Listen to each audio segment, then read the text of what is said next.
In 2013, the Premier League instituted the short-term cost control rules as part of their financial fair play agreement. The rules were set up as a direct result of the huge increase in the league's broadcasting income and aimed to prevent the clubs from spending their influx of television money on player wages. Here's how it works. If a club's wage bill is not higher than £67 million per year, their compliance is not required. If it is, the club must choose one of two options: using their previous year's figures as a base, or using their figures from 2012-2013 as a base year. If they choose their previous year's figures, this option prohibits the club from increasing their annual wage bill by more than £7 million. If they choose to use their figure from 2013, their new wage bill must not be more than £19 million in excess of that figure. However, there is a catch.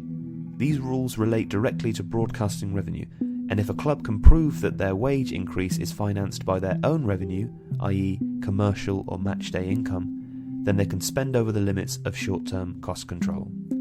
For this reason, the rule doesn't really affect clubs like Manchester United, whose commercial income alone allows them to spend far in excess of these limitations. The rule is also of great benefit to newly promoted clubs. The average broadcasting income for a championship club not receiving parachute payments is around £5 million.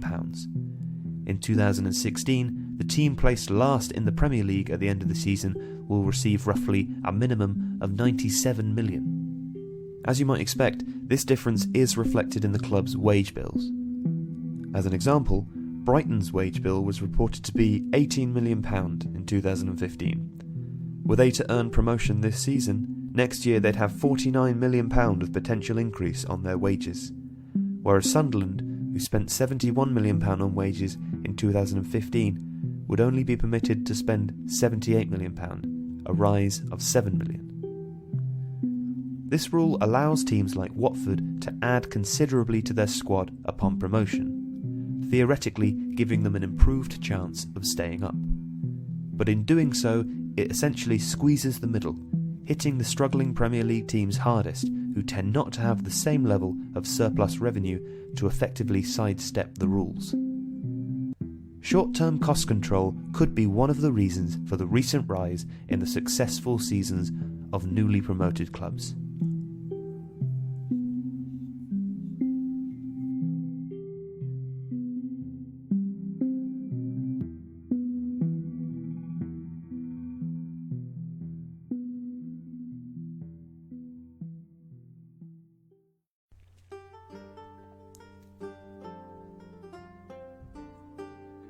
There is no style of football so notorious as catenaccio.